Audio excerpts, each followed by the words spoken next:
Hey, salut, bonjour, bonjour, bonjour, comment vas-tu? J'espère que tu vas bien, que tu prends bien soin de toi, que tu prends bien soin de tes vibrations. Alors aujourd'hui, je vais continuer sur la série concernant les relations amoureuses, puisque on approche à grands pas du mois de février, qui est le mois de l'amour, hein, où on célèbre l'énergie d'amour. Pas seulement la fête des amoureux, bien sûr, au centre il y a les amoureux, mais c'est beaucoup plus l'énergie d'amour. Alors toi, comment tu veux te sentir dans une énergie d'amour dans le cas où tu es célibataire, hein, pour accueillir, pour te préparer, hein, comme je le disais dans le lit sous l'audière, la relation amoureuse se prépare comme on prépare une femme aux noces. Hein. Une femme, elle ne veut pas se présenter à son mariage comme ça. Tu vois, parfois elles prennent toute une année pour se préparer à ce grand jour. Ben justement, toi aussi, tu veux te préparer au grand jour qu'est ta rencontre amoureuse. Alors, Comment, comment fais-tu pour te préparer à ce grand jour où tu vas rencontrer ce que moi j'appelle the one, hein, l'unique, le bon, hein. En français, on aime bien dire le bon, mais en anglais, on dit l'expression consacrée, c'est the one, hein, l'unique. Donc, comment veux-tu te préparer si tu es célibataire à rencontrer, à attirer même, hein, à attirer, aller à la rencontre de la personne qui est faite pour toi, la personne digne de ce nom qui est faite pour toi. Alors, la première chose, c'est déjà d'évaluer tes vibrations. Dans quelle vibration tu te trouves?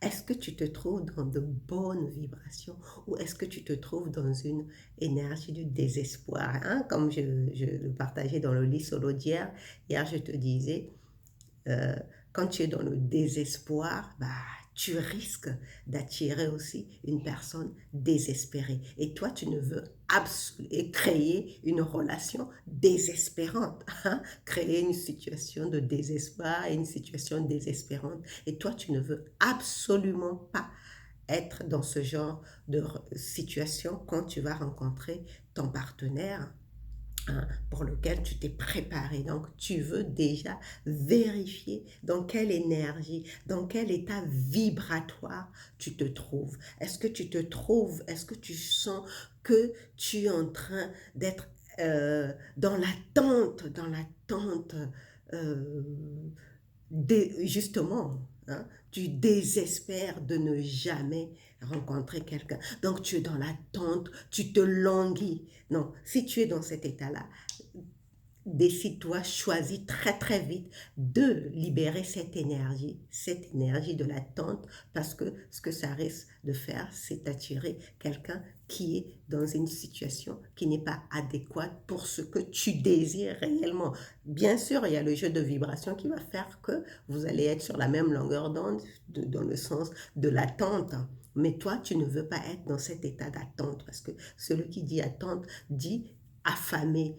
Hein, quand on est affamé, quand on est assoiffé dans le désert, on est prêt à prendre une boisson empoisonnée, tu vois. Donc toi, tu ne veux pas être quelqu'un d'assoiffé, d'affamé. Et justement, quand on est affamé, on est prêt à manger n'importe quoi. Donc non, toi, tu ne veux pas être dans cet état-là. Toi, ce que tu veux être, c'est quelqu'un qui est dans de bonnes vibrations, qui sent qu'elle est bien, il est bien, que tu sois une femme, que tu sois un homme. Tu veux être une personne qui se sent bien dans sa vie, établi, serein, donc dans de bonnes vibrations. Donc, tu mesures déjà l'état vibratoire dans lequel tu es. Est-ce que tu te sens aligné, aligné à l'énergie divine? Hein, moi, j'ai une phrase mantra que je me récite souvent, c'est, euh, alors, que je me rappelle bien, oui, la phrase, seules les bonnes choses, arrive. Hein. Ça, c'est mon mantra que je me rappelle souvent quand je commence à rentrer dans cet état d'attente impatiente où je me languis. Je me dis, seules les bonnes choses m'arrivent, bien que je ne puisse pas savoir, identifier les choses qui arriveront, bien que je ne connaisse pas la marche à suivre.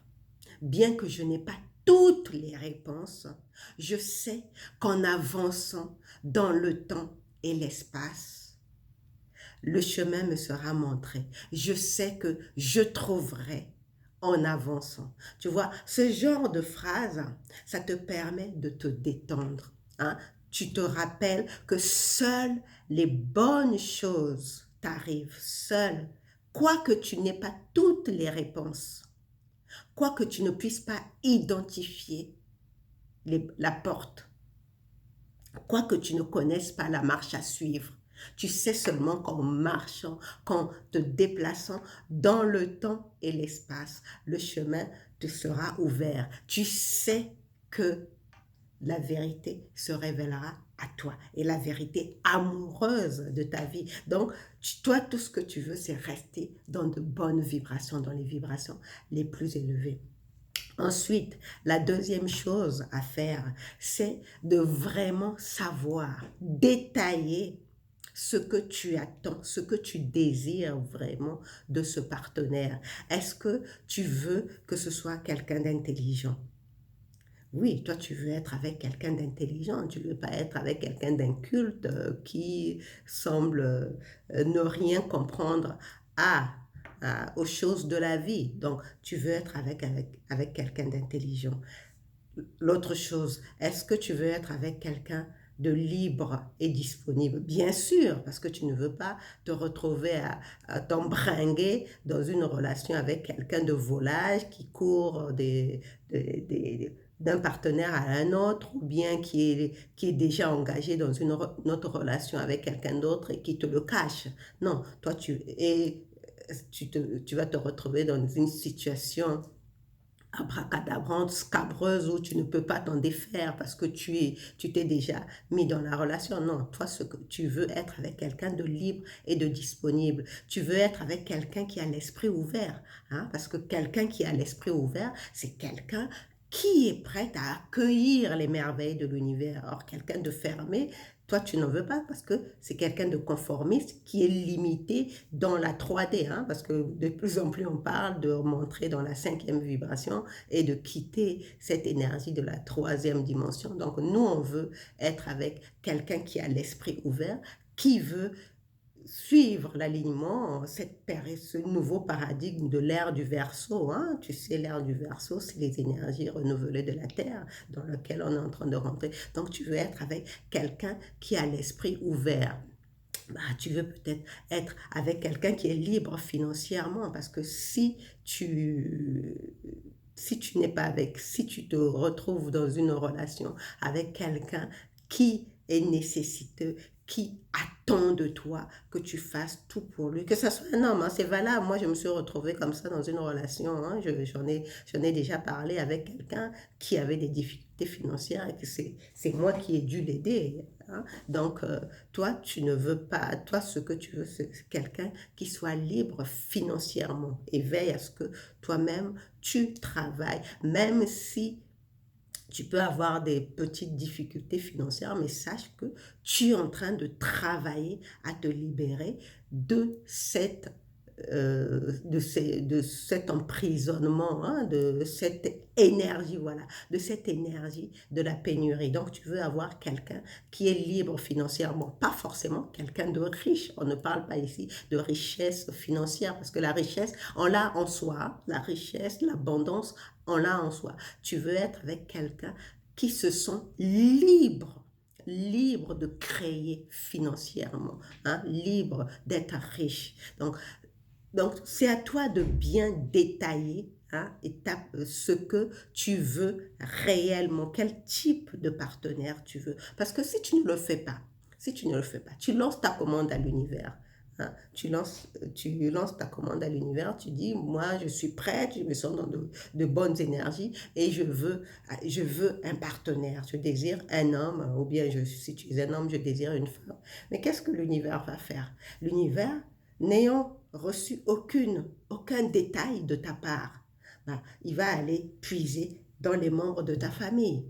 Peut-être que tu es dans de good vibes, ça, donc dans des vibrations élevées, mais étant donné que tu n'as pas bien détaillé ce que tu veux réellement, il va aller prendre quelques caractéristiques des membres de ta famille. Et si parmi les membres de ta famille, il y a des gens qui ont des caractères de cochon que tu n'aimes pas, bah si, ça peut se retrouver dans ce bouillon, ce bouillon que l'univers va te concocter, concocter pour t'apporter le partenaire ou la partenaire idéale. Toi, tu ne veux pas ça. Toi, tu ne veux pas laisser au hasard la commande. Hein. C'est comme si tu allais dans un restaurant, tu arrives dans un beau restaurant gastronomique, au lieu de regarder le menu pour choisir exactement ce que tu veux, tu viens juste, tu dis, je veux manger. Je veux de la nourriture. Je sais que vous êtes vous êtes un bon restaurant gastronomique. Préparez-moi à manger. On te présente le menu, tu dis non, non, non, non, moi je veux juste que vous me préparez à manger parce que j'ai faim. Hein? J'ai confiance en vous, je sais que vous préparez bien et donc donnez-moi à manger. Bah, s'il se trouve que tu es végétarien et qu'on te présente pour eux le bon plat, le meilleur plat qu'ils puissent te proposer, c'est une bonne côte d'agneau. Bah, tu vois que tu ne seras pas satisfait, que tu ne seras pas satisfaite parce que tu n'as pas été clair, tu n'as pas été précis. Donc toi, tu veux être clair, dire, détailler, point par point, ce que tu veux réellement, du moins, parce que personne n'est parfait. On est dans un monde où on se perfectionne. Hein? On est d'accord qu'on ne peut pas trouver l'homme parfait avec toutes les cases d'Excel cochées. Non, il ne s'agit pas de ça. Il s'agit de savoir juste ce que tu veux retrouver, quelles sont les caractéristiques que toi-même, que tu as. Hein? Les traits de caractère que toi-même que tu as, que tu veux retrouver chez ton partenaire, et puis vos zones d'ombre, bah, vous travaillerez ensemble à les libérer. Mais sur le plan de tes désirs, tu veux vouloir détailler réellement ce que tu désires. Hein? Tu veux être clair avec tes désirs afin que l'univers puisse te livrer cette commande que tu lui as faite, parce que c'est une commande à l'univers que tu fais. Et enfin, le troisième point, c'est de pratiquer le non-attachement. Hein? Le non-attachement, c'est une autre façon de parler de persévérance, de patience. Pourquoi? Parce que quand tu pratiques le non-attachement, ça te permet de laisser l'énergie circuler. Parce que quand tu t'obstines, tu dis, oui, moi, je suis dans de bonnes vibrations. Hein, je me sens bien, je me sens joyeuse, de bonne humeur. Oui, j'ai fait ma commande à Dieu. Et puis après, tous les jours, tu es là, mais comment ça se fait que depuis là, je prie Dieu, je demande à Dieu, je demande à l'univers et je suis toujours là. Là, tu es dans l'obstination. Donc, et puis tu te dis, non, je vais doubler d'efforts, je vais doubler d'efforts, je vais encore faire plus d'affirmations positives, je vais encore faire plus de prières. Là, tu es dans l'obstination. Mais là où il y a l'obstination, il y a une barrière. Ça veut dire que tu ne fais pas confiance. Ça veut dire que tu ne laisses pas l'énergie circuler. Or, quand tu es dans le non-attachement, c'est-à-dire que tu ne t'attaches pas au résultat, tu es comme le jardinier. Hein, tu es comme le jardinier, il a planté ses tomates. Tu vois, là, ce n'est pas la saison des tomates. En ce moment, en automne, on plante. Mais le jardinier sait que quand arrivera la belle saison, il aura ses tomates, mais il ne passe pas son temps à aller regarder la terre si les tomates poussent, ou bien à retourner la terre pour voir si les tomates poussent. Je parle bien des tomates naturelles, hein, parce que ce qu'on trouve dans le commerce, c'est industriel, c'est des tomates sous serre avec plein de produits chimiques, mais je parle des tomates naturelles, c'est pas la saison des tomates. Donc, tu sais, le jardinier qui fait des produits naturels, il sait que quand il a planté des tomates, bah, à un moment donné, donc quand il fera beau, quand il fera chaud, au temps plus propice, donc au printemps, en été, bah, vont apparaître des tomates. Donc il se détend, il s'occupe d'autre chose, il fait autre chose. Donc c'est comme ça, c'est ça le non-attachement. Le non-attachement, c'est vraiment avoir la certitude qu'on a fait tout ce qui était à son possible de faire pour avoir quelque chose, mais maintenant on laisse l'univers, on laisse la vie, on laisse Dieu faire son travail. Et quand tu es comme ça, forcément, tu peux être sûr et certain que la personne qui viendra à toi sera vraiment the one. J'ai plein d'exemples autour de moi.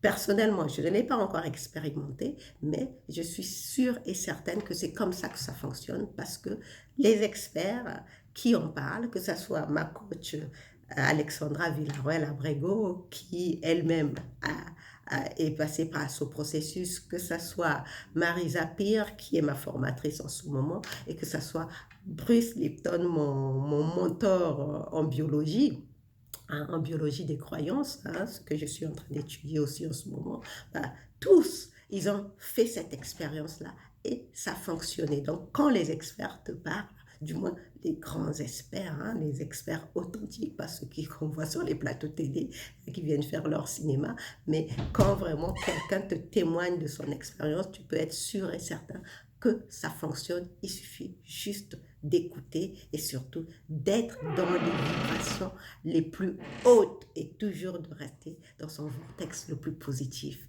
Je te souhaite de passer une bonne journée ou bien une bonne soirée et on se retrouve demain pour un autre Les Solos. Bisous, bisous, ciao.